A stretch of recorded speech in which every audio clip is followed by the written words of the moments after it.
Hey everybody, what's going on? Hellmite here, bringing you another video from Grab the Lantern today. It's Tuesday and the patch notes for patch 12.8 have been posted, which means it's time to go through the top 5 changes of this week's patch. Now, as always, I'll be letting you guys know what I consider to be the most impactful changes of this week's patch and letting you kind of know how these changes are going to shake up, but you guys will have to let me know down in the comments what you think the most impactful changes of this week's patch are. I think 12.8 has a lot of really small changes because Riot are doing their normal, very fiddly adjustments prior to a big tournament, in this case MSI, but there's still a lot of things that we can talk about on this patch, and I think a lot of things that are going to be really exciting for you guys moving on. So let's go ahead and scroll all the way down to our number 5 change here, which are the small buffs here to Xerath. Now, I know that this doesn't look like a big deal, but it does help him out quite a bit. Right now, the stun duration on his E is so short that even if you hit it at point blank range, you may as well not even have cast it, because it's more or less an interrupt, not really even a stun. So I do like this stun duration increasing. It also makes the sniper E's feel significantly better, which helps reinforce Xerath as an artillery mage. Big fan of these changes all around. Moving on up to the number 4 change here, which is to Sylas. Now, Sylas has a really spicy change on this patch, and I think Sylas is actually very good. I think he's definitely playable in pro play, which means that I don't know that I would consider him to be a bit weak at all levels of play, quote unquote. So I feel like these are going to be really big changes for Sylas. They don't affect his like baseline value, but they do mean that he has more access to his ultimate, and if Sylas has more access to his ultimate, he has more access to all of your ultimates, and that's a really scary thought process. 20 seconds off the cooldown at rank 1 is absolutely massive, and I do expect to see a lot more Sylas now, assuming the sort of rest of the metagame shapes up in the correct way for him to be a lot more playable.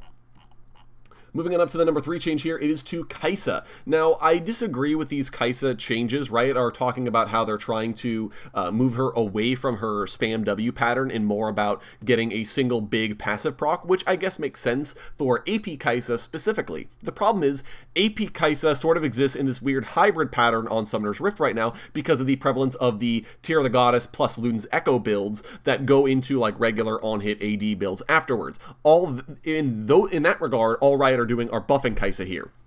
She gets a bigger shield on her R, she gets significantly more damage from her passive procs because it's scaling with her AP. Like, these are all massively increased buffs to Kaisa's current preferred build on Summoner's Rift, and yeah, they make her AP build, like on ARAM, significantly weaker, but I feel like that's never how Kaisa's been played competitively. It's always been some kind of hybrid build, and so all these are massive buffs to that. So I do disagree with these changes, but I am at least happy that they're removing the W spam AP build from existence. I think that is the sort of collateral from these changes, and I like that fact in particular. Moving on down to the Poppy changes at my number 2 changes for this week's patch. Longtime watchers of my channel will probably know that I love Poppy, and I will recommend her at like any given opportunity to counter pick basically any champion in the game, but I think it's because Poppy does so many things that are good. In a team fight, she can knock away fearsome threats from your team before they have a chance to rip your team apart. She blocks a lot of dashes, and with more and more newer champions coming with dashes, Poppy's a good way to answer them. I think Poppy does so many things for the game that let you counter champions, and these buffs are both to the areas of her kit that are the reason why I recommend Poppy so much.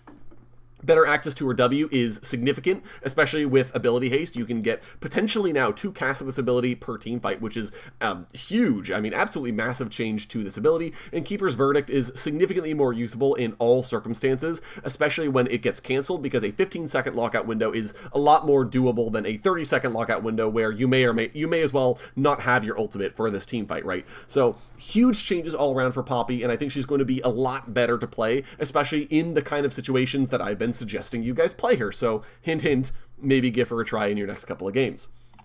But of course, these are all just a warm-up for the number 1 change of this week's patch, which is the update to Swain, his mid-scope update. Now, for those of you who are interested, Olaf's changes were pulled from this patch. They will be returning to the PBE for further testing, so those aren't here this week, but the Swain changes are here. I also won't be talking about these significantly in depth because there's a lot of stuff. I could have made a full video on just the Swain changes, but I'm really excited for these changes because they do help bring Swain back into solo lanes, making him feel more like a calculating general waiting for the opportunity to release the demon and go into a team fight to have a decisive impact, versus the squishy mage who has to hang out on the back line and basically the only thing he does is aid his allies with his abilities and wait for someone else to set him up.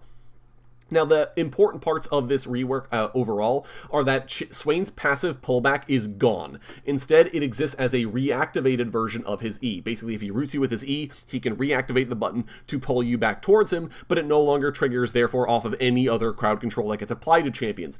This is a significant drop in power to Swain overall, which then is power that Riot were able to give back to basically all of his other abilities. Q is better in basically every single way. W has a slight mana cost reduction, and Swain's R has some really nice changes here as well. The cooldown went down, of course, but it also lasts as long as Swain is draining at least one champion, which is massive because it means that Swain actually gets to use all the damage and sustain and everything good about Demonic Ascension in the middle of a fight for as long as that fight's going on, unless he can be sort of kited back far enough for his demonic power to run out. I think that's a really interesting change and still gives him enough counterplay that you don't feel like you're completely outmatched because his ultimate will never time out. You can also activate Demon Flare without ending the ult's duration, which then allows it to be more of a flexible tool for finishing a low health target versus having to make the decision of, I lose my ability to stay in this fight as a carry versus my ability to maybe kill one guy right here, right now.